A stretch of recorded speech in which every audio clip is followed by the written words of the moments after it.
Porque sabe, queridos, às vezes a gente não imagina, né?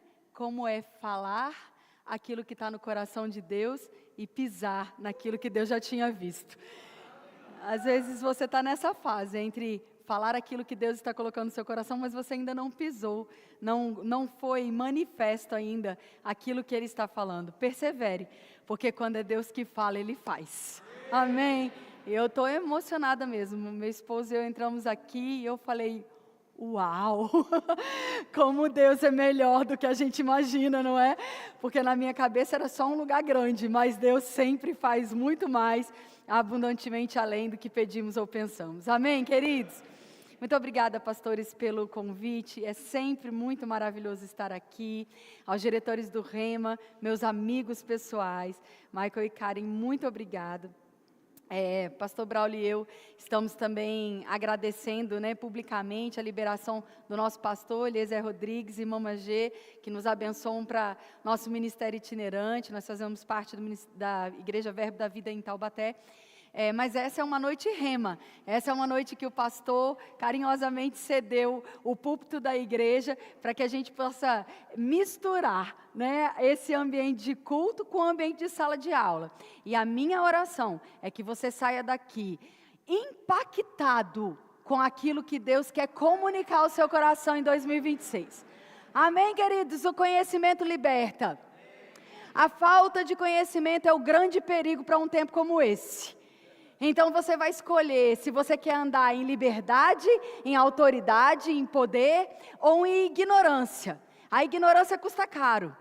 A ignorância é perigosa. A ignorância pode te colocar em um lugar onde o diabo pode te cercar com coisas mentirosas que tem cara de verdadeira. Porque esse é o espírito do engano. E essa noite eu quero caminhar com você rapidamente. Obviamente vai ser não vou nem chamar de degustação, eu vou chamar de uma pitada de sal da matéria escatologia. Toda matéria no Rema, ela tem 7 dias de duração, 6 dias de aula. O último dia nós fazemos uma grande revisão e nós temos uma aula de consagração, nós temos uma avaliação sobre aquele período. E durante esses dias nós estudamos com muita intensidade, são 7 dias, 14 aulas, então nós estudamos com muita intensidade tudo aquilo que nós podemos estudar nesse período. E quem é aluno aqui? Quem já foi aluno de escatologia? Não, mas você sabe como é que tem que fazer com barulho. Quem aqui já foi aluno de escatologia? A gente corre, quando chega no final, se tivesse mais 7 dias, a gente ficava para estudar, sim ou não? É muito bom estar em sala de aula, e eu creio que essa noite você vai sair daqui com esse desejo de aprender mais. Então, eu já fui apresentada e eu não quero perder tempo, porque ele nunca é suficiente para mim. Eu sempre olho para esse relógio e chamo ele de inimigo. Então, eu quero correr com você para que a gente possa estudar tudo que puder estudar. Mas eu quero fazer uma oração e quero te colocar afogueado. Como eu digo no Rema, eu não gosto de aluno quieto. Amém? Mova a sua boca, mova seu coração, mova a sua confissão, mova-se em direção àquilo que Deus está liberando. É uma aula, mas não é é palestra. Amém, querido? Você não está num treinamento motivacional, você está num culto cheio de poder, cheio do Espírito Santo, cheio da unção. Eu declaro que se você entrou aqui perdido, você vai sair salvo. Se você entrou aqui enfermo, você vai sair curado. Se você entrou aqui sem saber o que fazer em 2026, é a hora de Deus falar, é isso, está aqui a direção, está aqui a ferramenta. Você não vai sair do mesmo jeito, porque a palavra está sendo liberada e ela é ungida por si mesmo, para transformar a nossa vida. Agora você pode estar nesse ambiente, botar a sua cabeça lá fora e não receber daquilo que Deus vai compartilhar aqui. Meu conselho é, não faça isso. Já que você veio, pega o que é seu e não larga. Amém? Eu vou orar com você. Pai, obrigado por essa noite poderosa. Eu declaro e eu tomo autoridade agora para que esse ambiente se transforme mesmo em um ambiente favorável. Diante de tudo aquilo que já cantamos, diante de tudo aquilo que já foi declarado, nós concordamos, Pai, que a tua unção, que a tua graça, que a tua boa mão está sobre nós. E nós viveremos, Pai, uma noite de graça, poder, unção, revelação revelação da Tua palavra. Nós vamos sair daqui cheios, Pai, de tudo aquilo que o Senhor tem para nós. Eu oro pelos meus irmãos e declaro a mente deles agora, conectado à Sua palavra. Nada vai nos distrair, nada vai nos tirar, Pai, desse lugar de crescimento. Nós declaramos o Teu Espírito Santo livre para agir, com salvação, cura, milagre, confirmações, ajuste, perdão, tudo aquilo que a Tua palavra, Pai, traz para nós como um ambiente favorável, nós declaramos em manifestação, em o nome de Jesus. Quem crê diz um amém. Oh, aleluia. Eu vou começar falando sobre escatologia. Nome estranho, mas coisa fácil. Amém? Então, escatologia é um assunto, é um dos assuntos, dos 24 assuntos estudados no Rema. Escatologia fala sobre o tempo do fim, fala sobre o temido livro de Apocalipse. E por que temido? Porque a maioria das pessoas desconhece como se fazer a leitura correta desse livro. Esse é o último livro da Bíblia, na ordem de disposição dos livros, mas ele precisa ser interpretado com a ajuda de alguns outros livros, como Daniel, Oséias, Malaquias, como Mateus, como 1ª e 2ª Tessalonicenses, como Romanos, como quase a Bíblia inteira, amém?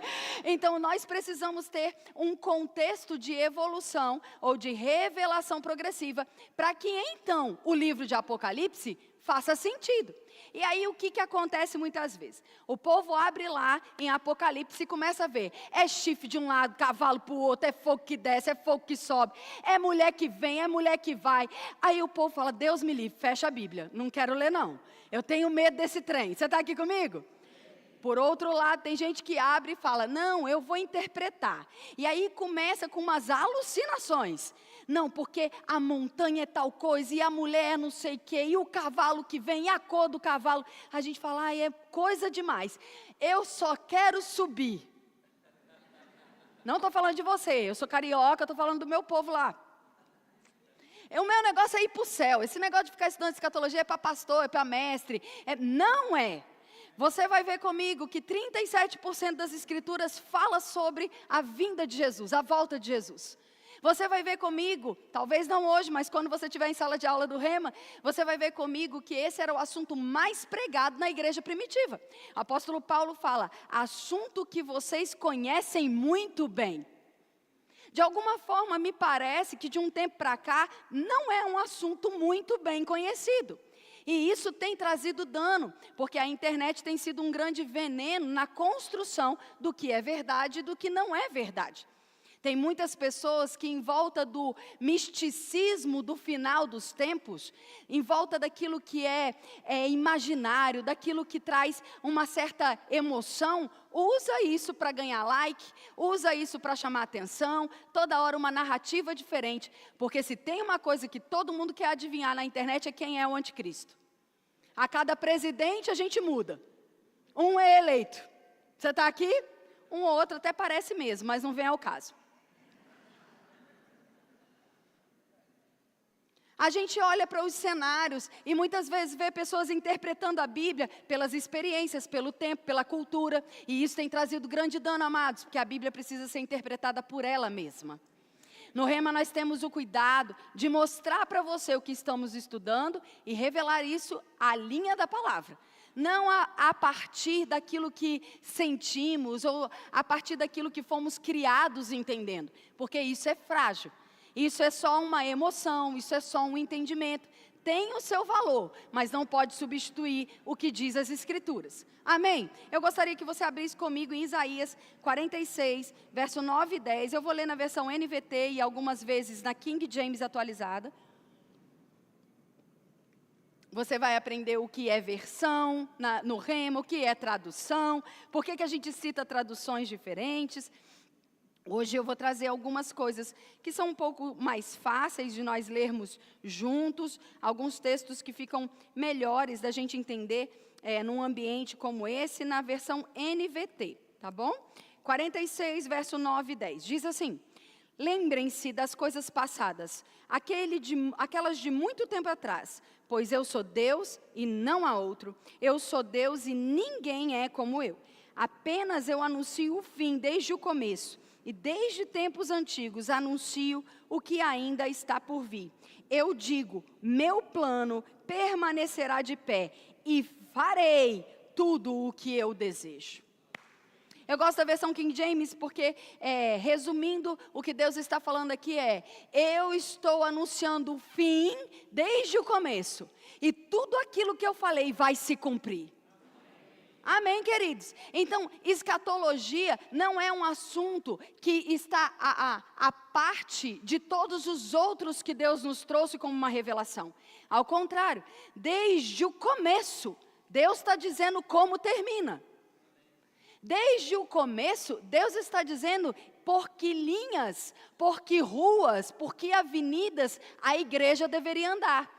Justamente para que a gente não fosse pego por incredulidade, dúvida, medo, confusão.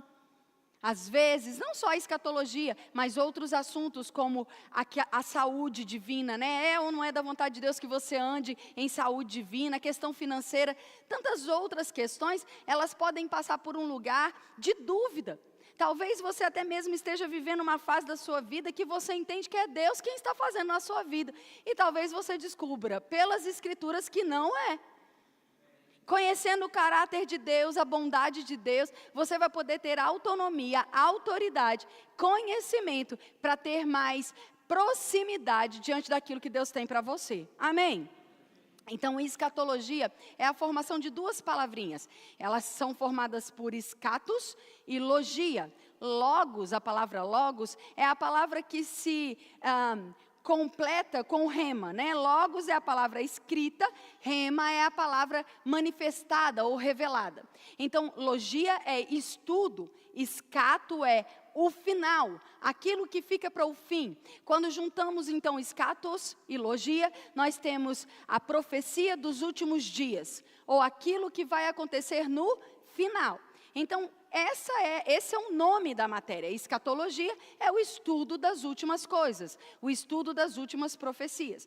Como eu disse, como a gente acabou de ler, mais de 37% da Escritura está falando sobre a segunda vinda, porque desde o começo, Deus está falando sobre o final de todas as coisas. Mesmo na Velha Aliança, mesmo no Antigo Testamento, Deus já falava sobre o final de todas as coisas. Então, esse não é um mistério, esse não é um assunto destinado apenas a alguns. É necessário que toda a igreja saiba onde está e para onde está indo. Amém, queridos? Nós cantamos aqui que nós vamos seguir até o fim. Mas que fim? Que fim? Qual é o fim que você acha que Deus está propondo para você? Eu vou te dizer, como o diretor da escola disse, existem muitas evidências bíblicas mostrando para nós que nós somos a geração do arrebatamento. Eu vou te dar outra oportunidade. Porque é bom demais saber que você não vai precisar passar pela morte.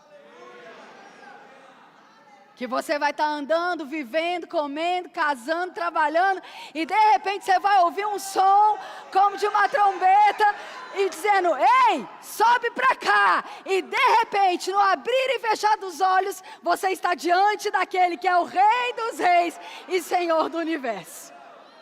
Maranata, ora vem, Senhor Jesus. Eu sei que os jovens ficam um pouco cabreiros com essa parte, mas eu não casei, eu não fiz. Fica tranquilo, nada se compara àquilo que nós vamos desfrutar na presença do Senhor. Aí minha filha fala: você fala isso porque você já casou. Eu sei que muitas vezes, queridos, no assunto da escatologia, nós estamos mesmo com esse coração desejoso em conhecer a eternidade, o céu, o Senhor, mas também apegados aqui na terra. O irmão Reagan, ele falava algo muito importante. É necessário que a gente viva todos os dias preparado para ser arrebatado, mas planejando a vida aqui na terra. Esses dois elementos, eles trazem maturidade e equilíbrio. Você precisa planejar a sua vida aqui. Casar, ter filhos, conquistar coisas, servir na igreja local. Mas enquanto estamos fazendo isso, temos uma bendita esperança, que é sermos arrebatados e estarmos com o Senhor. E é aqui também que muitos acabam ficando um pouco desanimados, porque ouviram algumas falácias, alguns contos durante a vida, de que morreu, vira anjo. Morreu, vira alma penada. Morreu, vai dormir para sempre, tendo bons sonhos. E a Bíblia garante para mim e para você que não tem nada disso.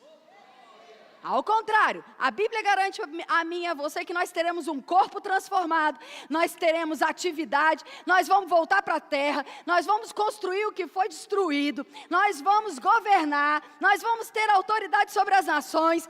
Tem muita coisa para fazer. O céu não é um lugar enfadonho, não é um negócio de harpa 24 horas por dia, não é. Graças a Deus. Deus também pensou nos imperativos. Você está aqui comigo?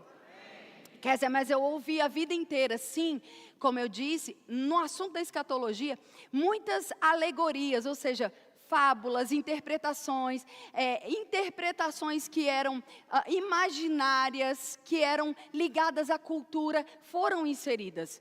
De todos os assuntos da Bíblia, esse é ainda o que mais esbarra nesse tipo de coisa. E o que vai me colocar em um lugar seguro? Estudar a Bíblia sobre isso. Entender o que a Bíblia diz sobre isso. Escatologia, então, tem um verdadeiro foco. Apresentar Jesus como o centro de todas as coisas. Olha só o que está escrito lá em Apocalipse. Vamos para lá, né? Já que a gente está numa aula de escatologia, bora para Apocalipse. 19:10. Apocalipse 19:10. Você está aqui comigo? Apocalipse, capítulo 19, verso 10, diz assim: então caiu aos pés dele para adorá-lo, mas ele disse, não faça isso. Isso João tendo uma visão, e ele vai adorar um anjo, o anjo fala, não faz isso, eu sou servo como você e seus irmãos que se mantêm fiel ao testemunho de Jesus.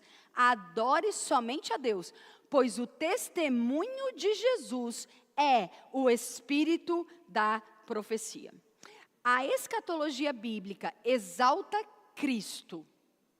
Amém, queridos? A escatologia bíblica não exalta medo, não exalta anticristo, não exalta marca de demônio, não exalta bicho, monstro, coisa. A escatologia bíblica exalta Cristo. A igreja de Cristo, Cristo resgatando os judeus e Cristo lidando com o pecado e a impunidade da terra. É sobre Ele. Ele é o testemunho, Ele é a profecia desse livro. Então, se você desenvolveu medo ao entender, ao ler, ao ouvir sobre escatologia, provavelmente você estava ouvindo coisas que não são verdadeiras. Porque a palavra diz para nós, lá em 1 Tessalonicenses capítulo 4, a partir do verso 13, ela fala para nós sobre esses últimos dias e termina o texto dizendo, consolai-vos uns aos outros com essa palavra. Então ela não traz medo, ela traz paz, esperança, consolo. Amém, queridos? Porque então a Bíblia dedica tanto espaço a isso. Por que a Bíblia fala tanto sobre a segunda vinda? Vai lá comigo em Tito, capítulo 2, verso 13 e 14.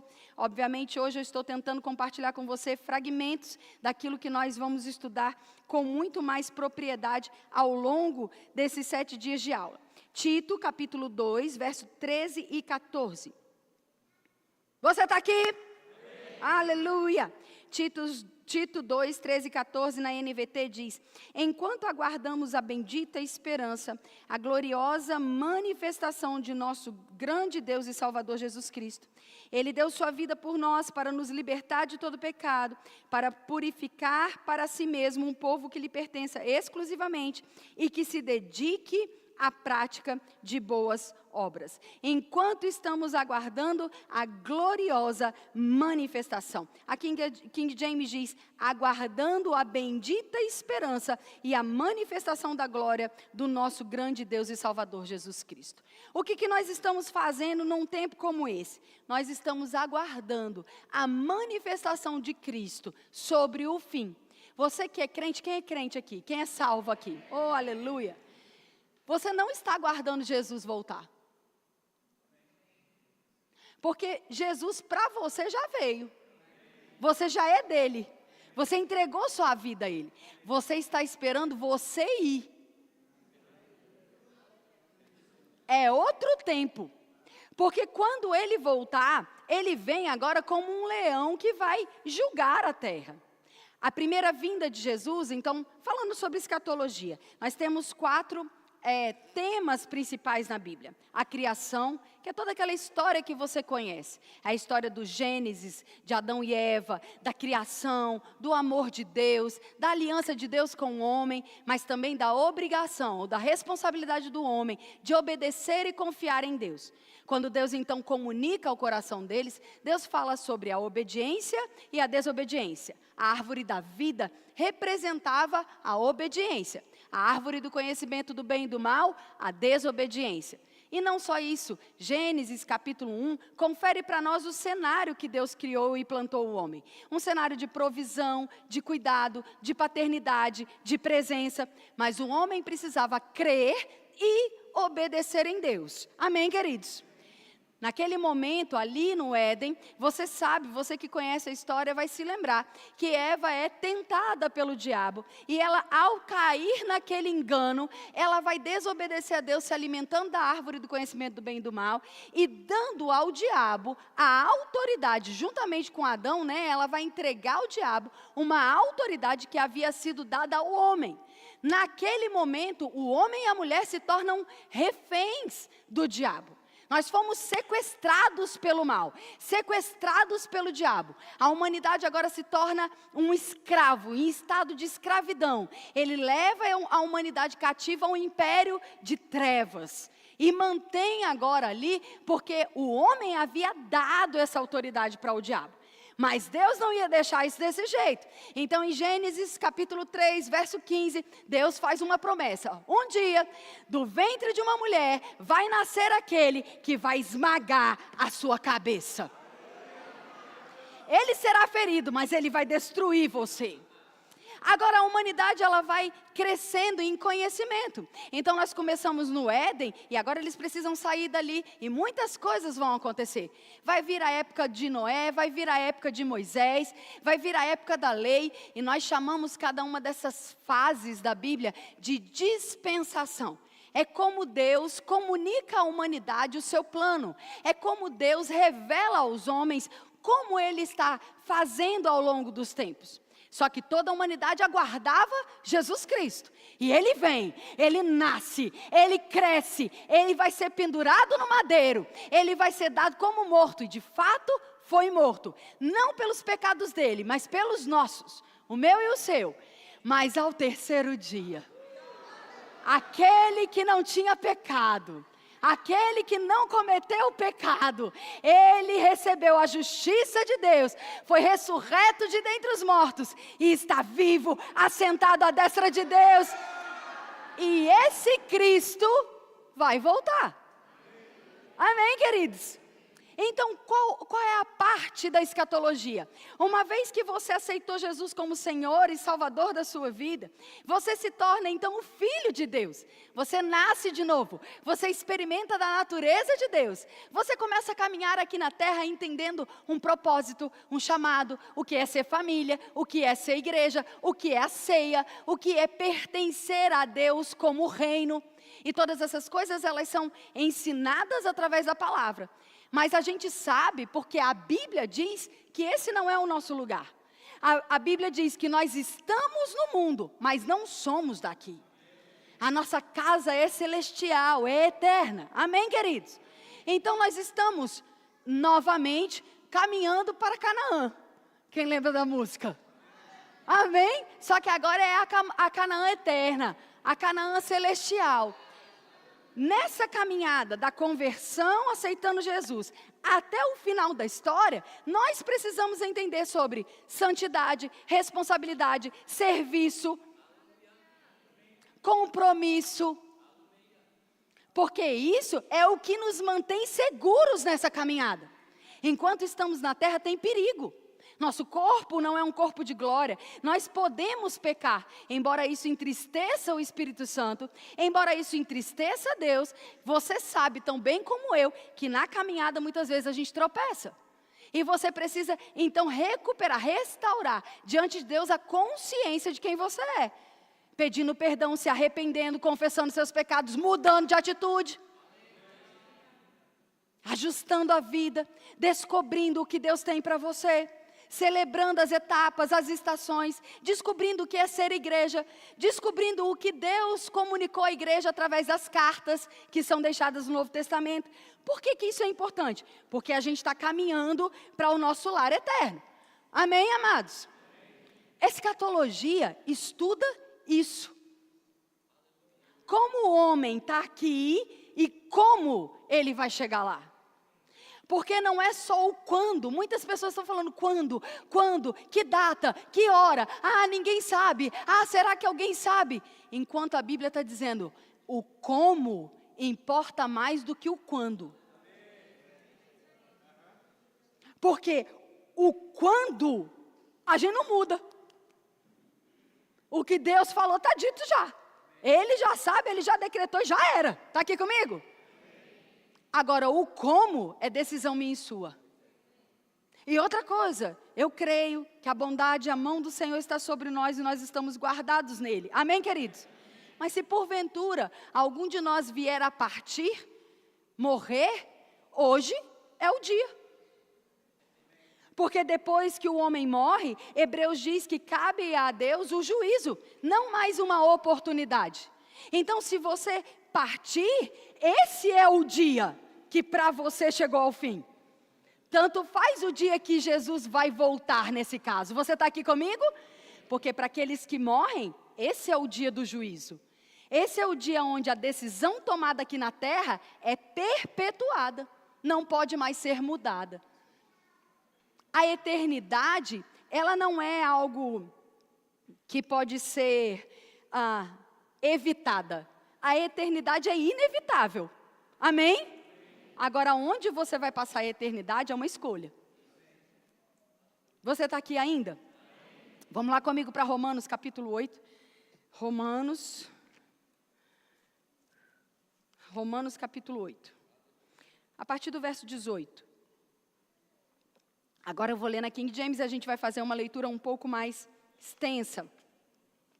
A gente vai passar por esse texto, a gente já está quase caminhando para o final. Mais ou menos. Graças a Deus ainda faltam uns minutinhos. Romanos capítulo 8, vamos lá comigo. Versículo 18 diz assim: estou absolutamente convencido de que os nossos sofrimentos desse presente século não podem ser comparados com a glória que em nós será revelada. Eu vou ler com calma. E a gente precisa voltar a aprender a ler a Bíblia. É sabido que no Brasil, uma das grandes questões problemáticas no ensino é interpretação de texto. E muitas vezes nós só estamos repetindo o que ouvimos alguém falar e não estamos lendo a Bíblia pausadamente como deveríamos, para compreender o que está escrito lá.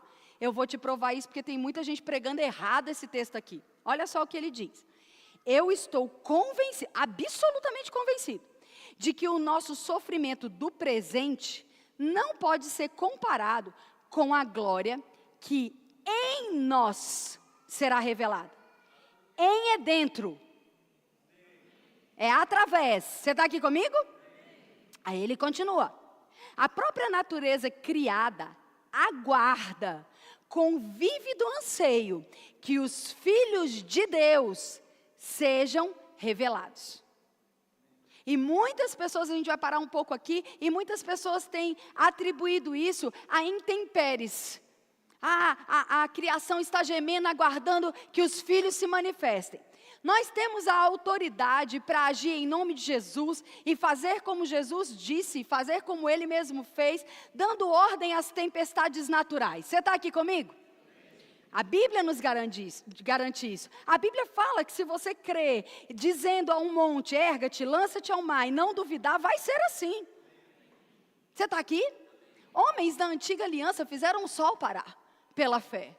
Então, nós entendemos que há um poder disponível para isso, mas não é isso que o texto está dizendo ali não. Esse texto ele vem explicando sobre a transformação do nosso corpo. Vamos voltar comigo um pouquinho lá em Gênesis.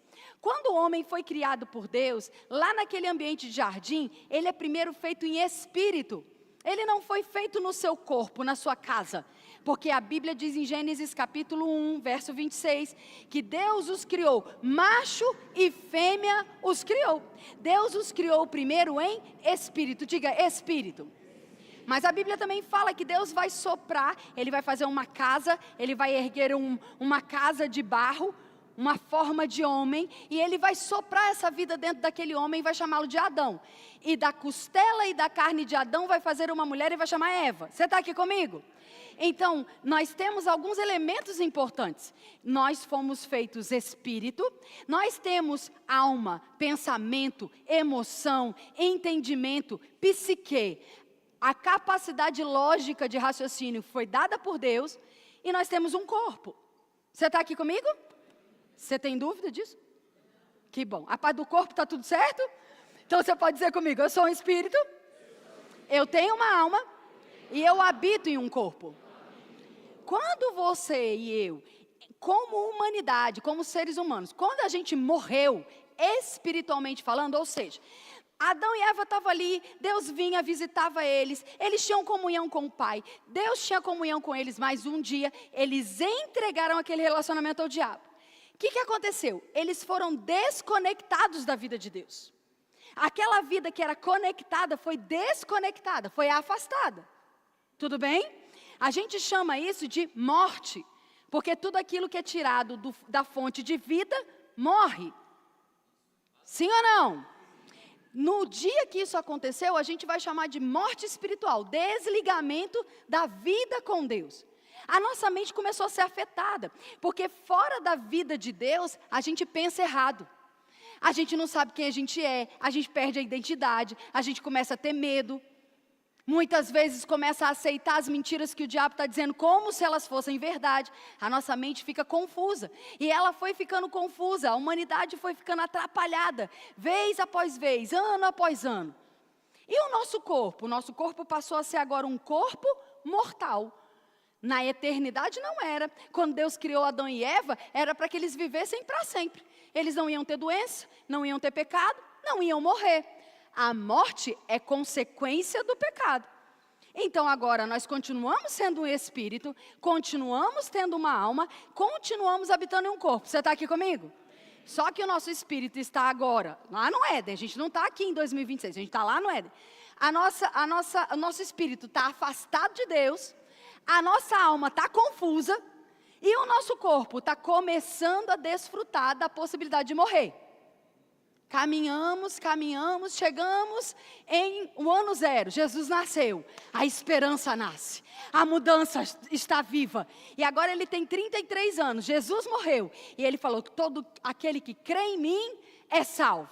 O que isso significa? Se eu creio que Jesus é o Filho de Deus que veio a essa terra, viveu, morreu e ressuscitou, a Bíblia diz, se eu crer com o coração e confessar com a minha boca, eu sou feito uma nova criatura.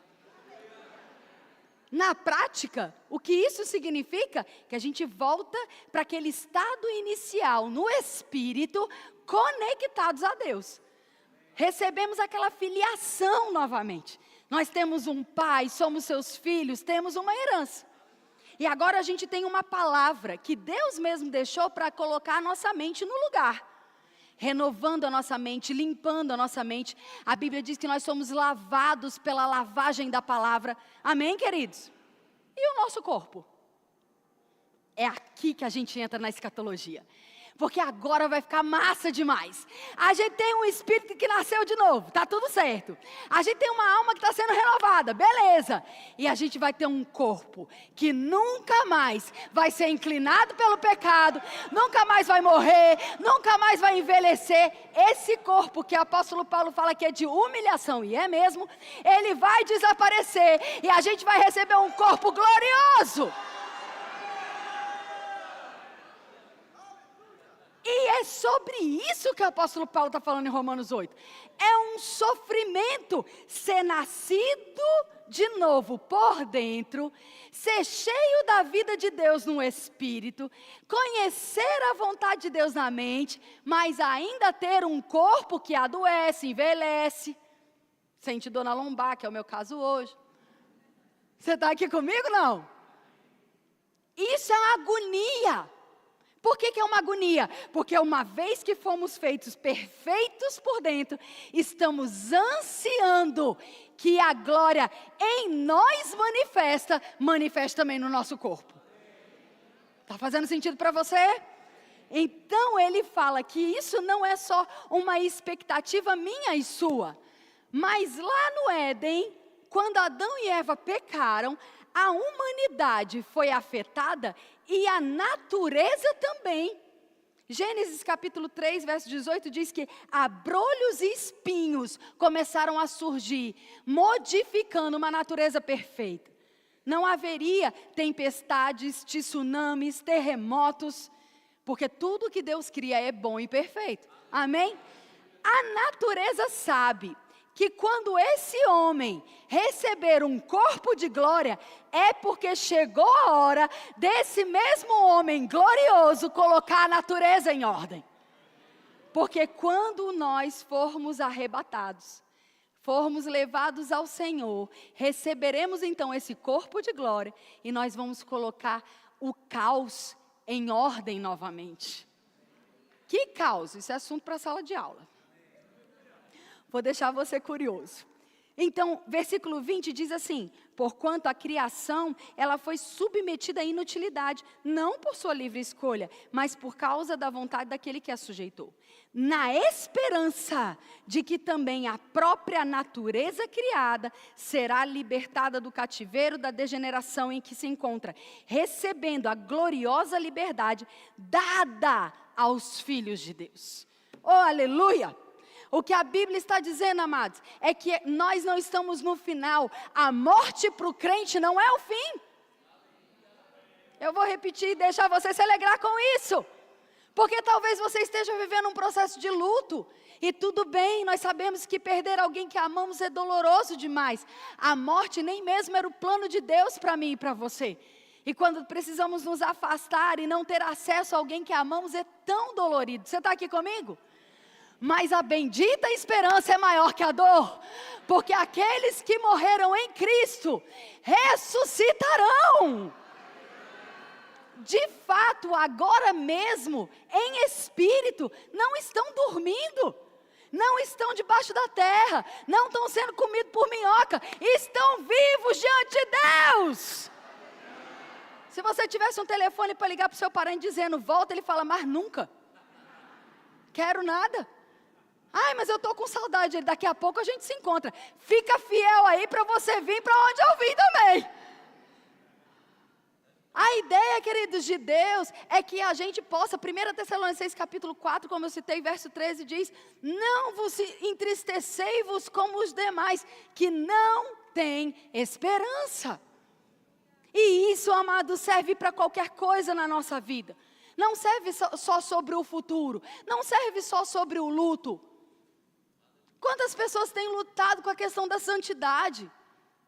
Quantas pessoas têm entrado nos nossos gabinetes pastorais e lidado com pornografia, lidado com mente perturbada, lidado com situações que colocam eles em condições que Deus não tem, e embora eles saibam disso, parece que é sempre uma luta. A consciência da eternidade, ela vai favorecer esse processo para te livrar desse lugar.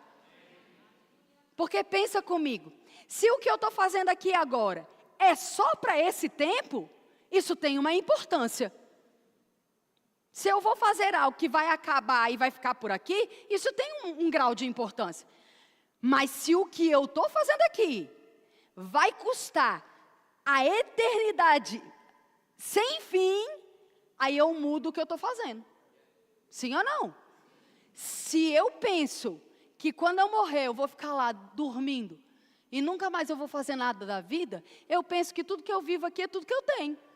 E o apóstolo Paulo chama você de miserável. Eu jamais teria coragem. Está lá em 1 Coríntios capítulo 15. Ele fala, se o homem pensa que tudo que ele vive nessa vida é tudo que ele vai viver, miserável homem que é. Mas, se entendemos que tudo o que estamos fazendo aqui, vamos dar conta por toda a eternidade, isso muda o meu senso do que eu posso e do que eu não posso. Porque não é sobre agradar homens. Se um ser humano está mais preocupado em responder à expectativa humana do que à expectativa divina, ele não entendeu o que é evangelho. Sobre todos os aspectos. Se a sua vida é vivida para aplausos e segmentos e curtidas humanas, isso é tão pouco, que eu espero que você saia daqui chacoalhado a entender que o que Deus tem para você não pode se resumir a um coração e um avião. Para um tempo moderno, uma linguagem moderna é necessária. Só os instagramáveis me entenderam. A sua vida não se resume àquilo dali. Na verdade, aquilo dali é nada. Ai, quer dizer, você está menosprezando? Tô. Você achou que eu ia falar que não, né? Eu tô. Aquilo é nada, irmãos. Você como crente, se a internet for retirada hoje, o que sua vida muda? Vai só melhorar, que você vai ter tempo para ler a Bíblia. Vai parar de fofocar sobre a vida dos outros, ficar espiando o que os outros estão fazendo. Você está aqui comigo? Nada. As suas amizades, seus relacionamentos, seu propósito não pode ser definido por aquilo dali. Você não é amado porque alguém fala que você é. Você não é amado porque alguém aceita o que você posta. Você é amado porque Deus enviou Jesus para morrer por você.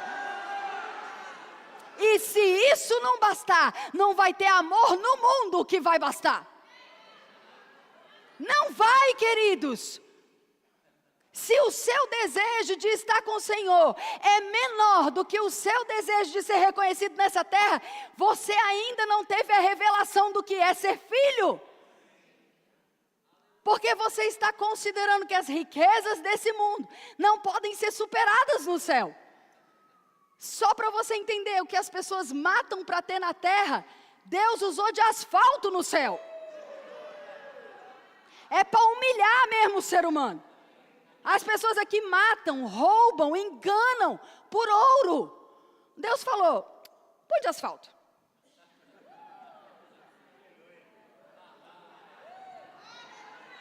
Asfalto aí. Para ficar brilhoso. Os nossos valores, eles foram de alguma forma contaminados por uma interpretação equivocada sobre quem somos. E a palavra de Deus, e a eternidade, e a santidade, e a vinda de Jesus, vem mostrar para você que o que Ele tem é muito maior do que você pode sonhar ou imaginar. É muito mais poderoso, não envolve medo, não envolve término. Evangelho não é fim, é começo. Evangelho não é ponto final, é etc.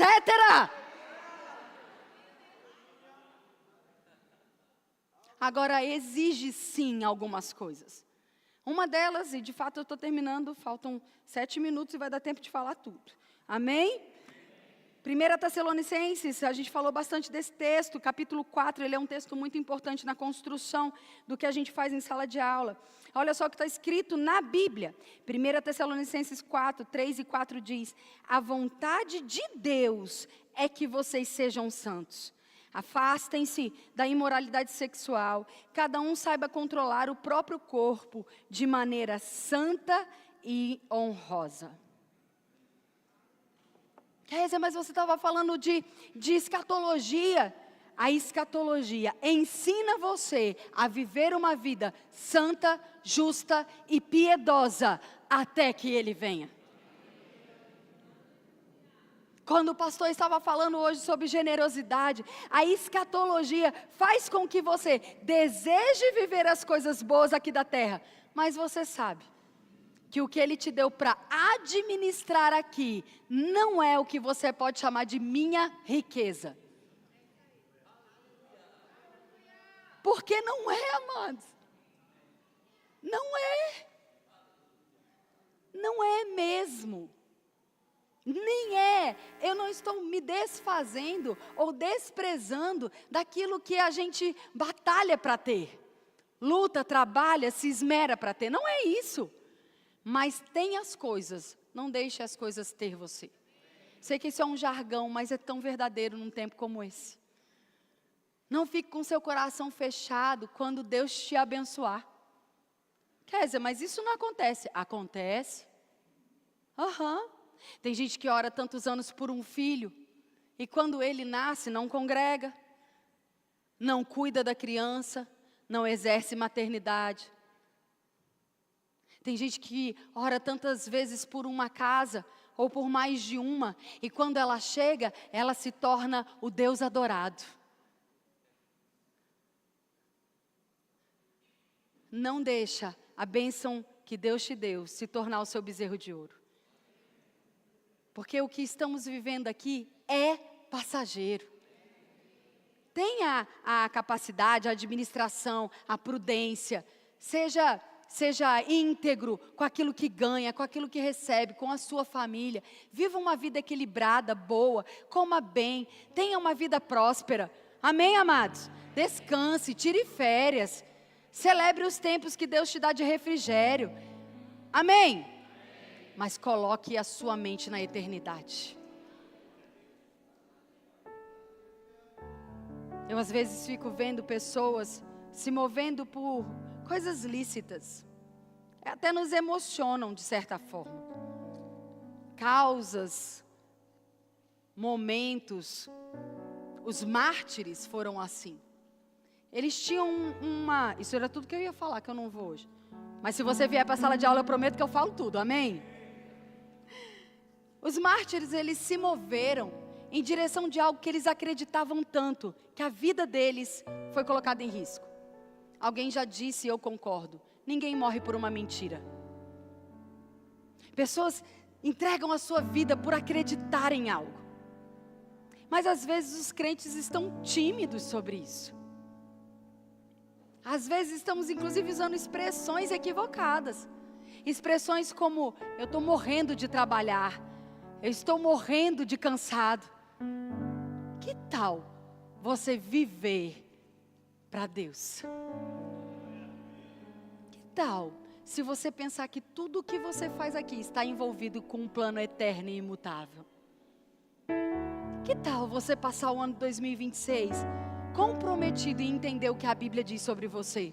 E não o que você ouviu a vida inteira, o que a sua cultura disse, os seus parentes disseram, alguns amigos disseram, um relacionamento frustrado falou. Que tal ser esse o ano onde você vai descobrir o que Deus diz?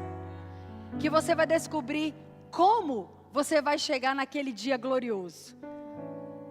Que tal você passar um tempo se dedicando e dedicando uma fatia importante da sua vida em conhecer a carta de amor escrita por Deus para te colocar em um lugar seguro? É fato, a escatologia também mostra os inimigos, mostra o anticristo, mostra os espíritos de engano, as seduções desse mundo, mostra quantas pessoas estão andando com os olhos vendados. Mas nós que somos do dia, nós que somos salvos, temos não só uma bendita esperança, mas um caminho muito claro a ser percorrido. Mas lembre-se, ainda assim é uma decisão sua. Deus está propondo, mas Ele não está impondo. Nada com Deus é assim. Ele nunca vai te impor nada. Ele sempre vai propor a você. E se você aceitar, amados, que aventura gloriosa é a aventura da fé. Ela não é sem desafio. Ela não é sem dia mau. Se alguém te prometer isso, está mentindo. O Evangelho não é um parque de diversões no sentido figurado da palavra, né? No sentido literal, não figurado da palavra. Você não vai estar lá, não. Tem dias difíceis, quem é crente aqui concorda comigo? Mas nenhum desses dias com Cristo se compara a viver um dia só sem Ele. Você tem graça, favor, força, esperança. Você tem uma família. Você tem amigos. Você tem a certeza de que tudo aqui é temporário. Mas o que é eterno, o que é eterno é prometido para mim e para você. Para terminar, eu gosto muito de Romanos, ele é um texto importante no nosso estudo escatológico. Romanos 8, 38 e 39 diz: Eu estou convencido de que nada pode nos separar do amor de Deus. Nem a morte, nem a vida, nem anjo, nem demônio, nem temor de hoje, nem nossas preocupações de amanhã, nem os poderes do inferno, nada em toda a criação poderá nos separar do amor de Deus revelado em Jesus Cristo, o nosso Senhor. Amados, é bom demais ser crente. Porque enquanto estamos vivendo essa aventura, estamos com uma bendita esperança. Tudo o que Deus prometeu, de Gênesis até hoje, Ele cumpriu exatamente como Ele falou. E eu vou te dizer algo, vai ser assim até o fim. Tudo que está escrito aqui vai se cumprir.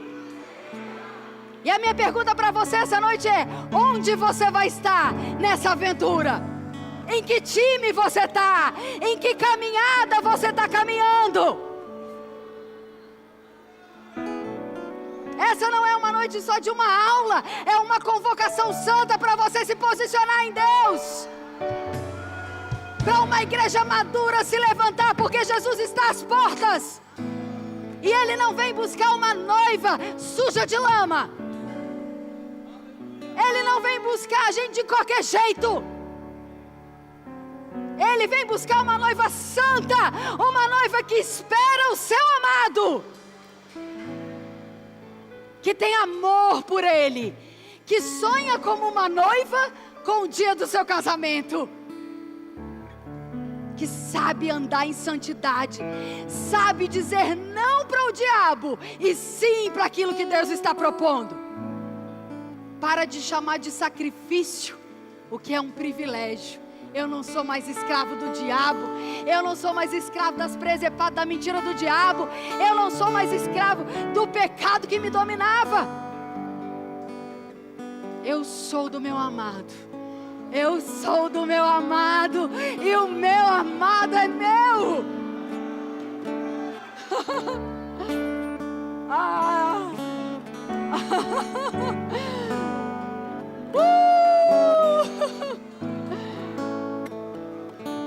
Vai chegar um dia que nós vamos estar andando, amados, e esse amado vai falar: noiva, sobe pra cá. Chegou a hora da boda do Cordeiro. Chegou a hora da vitória. Chegou a hora da completude de tudo aquilo que você creu e declarou. Não haverá mais choro, nem dor, nem lágrima, nem noite, nem luto, nem falta. Mas sabe qual é a boa notícia dessa noite?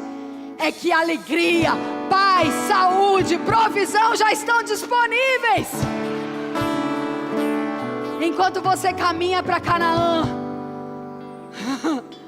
você pode ter convicção de quem você é, o que você pode, o que você tem.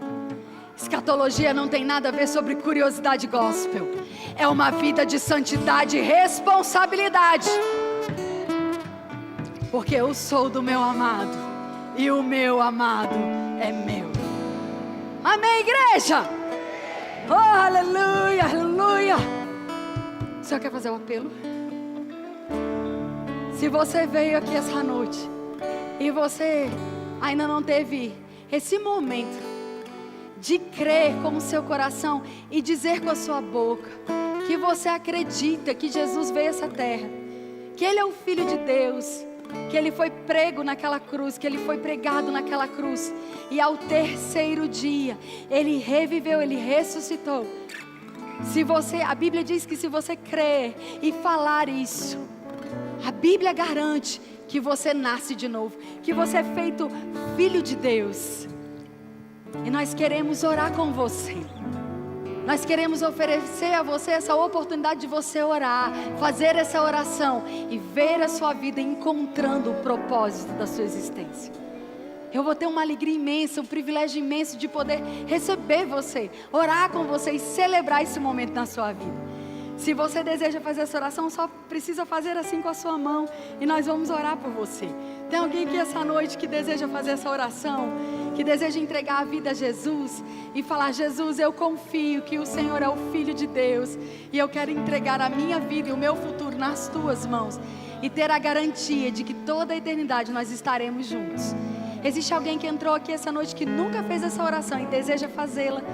Me dei o privilégio de orar por você. Existe alguém? Todos salvos? Se Jesus voltar essa noite, você sabe para onde você vai? Amém? Existe alguém afastado dos caminhos do Senhor, que deseja se reconciliar, reafirmar a aliança? Talvez os anos passados, ou o ano passado tenha sido um ano difícil, desafiador para você, e você estava passando um momento de afastamento, mas essa é a noite de você voltar e reconsiderar todos os planos que Deus tem para você, deixando as coisas que para trás ficam e firmado naquilo que Deus tem. Tem alguém que deseja fazer essa oração voltando, reafirmando a aliança, se reconciliando com o Senhor? Existe alguém? Se você trouxe um visitante, se você está perto de alguém que você não conhece, convide. Às vezes as pessoas desejam receber essa oração, mas elas ficam tímidas nesse momento. Elas não querem vir aqui na frente, elas ficam um pouco envergonhadas. Talvez você possa agora ser o ministro dessa noite, pregar para a pessoa que está do seu lado, dizer: eu vou com você, vamos lá na frente, vamos orar juntos, vamos dar um passo em direção àquilo que Deus tem. Eu não vou me alongar demais, eu quero só dar mais uma oportunidade para você. Existe alguém aqui que deseja fazer essa oração? Todos salvos? Todos reconciliados com Cristo? Aleluia. Eu oro mesmo para que você saia daqui bem consciente de tudo aquilo que Deus tem, bem certo do seu futuro, bem certo do amor de Deus por você. Amém? É para falar sobre isso? O Senhor vai falar? Eu vou falar? Tá. É para orar, não é? Tá. Então nós temos alguns motivos de oração. Nós vamos orar por Sara, nós vamos orar pelo Luiz e nós vamos orar pela Vera. No momento final do nosso culto, nós vamos ter um momento de clamor por essas vidas. Eles estão passando por necessidades de intervenções divinas na área da saúde, em momentos desafiadores, e como igreja nós vamos clamar e declarar mesmo a cura do Senhor, o milagre de Deus sobre a vida deles. Antes de nós orarmos, eu quero só dizer para você que assim como é feito no Rema, nós indicamos literaturas que ajudam você a entender melhor, com mais profundidade, com cuidado doutrinário, aquilo que é ensinado aqui. Para um momento como esse, de Patsy Camanet, ele fala sobre o momento que estamos vivendo, os desafios que enfrentamos na terra, as coisas naturais que precisam ser discernidas espiritualmente. E o guia de sobrevivência para os últimos dias é exatamente isso, um guia de sobrevivência para um tempo como esse. Como colocar a sua família num lugar seguro, num tempo tão desafiador, vivendo aqui nessa terra, mas com a certeza que quem te guarda não dorme. Amém, queridos? Nós podemos orar então por essas pessoas. Seguido a isso, o pastor ele vai vir aqui. Nós vamos ter mais alguns momentos, mas nós vamos orar pela Vera, com uma situação de câncer, o Luiz com AVC e a Sara também em tratamento. Não existe doença grande ou pequena, existe doença vencida. Amém. Pai, nós oramos pelos nossos irmãos, nos unimos a eles agora e declaramos a Tua palavra, encontrando, Pai, a manifestação no corpo deles, de tudo aquilo que eles precisam, no cérebro, no sangue, nas células, em cada parte do seu corpo.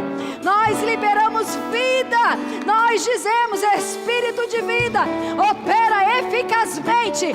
Nós dizemos para você, câncer, morra, desapareça e não volte nunca mais. Nós dizemos para você, AVC, retroceda, não vai deixar nenhum tipo de sequela, mas vai voltar a ser íntegro e perfeito, como Deus criou. Nós declaramos a paz que excede todo o entendimento, guardando o coração dos meus irmãos, fortalecendo eles, Pai, na fé, na convicção de que o Senhor é com eles e que essa batalha é vencida para a honra e glória do Senhor. Amém, igreja? Um beijo no seu coração, obrigado por essa noite, e a gente se encontra na sala de aula. Amém?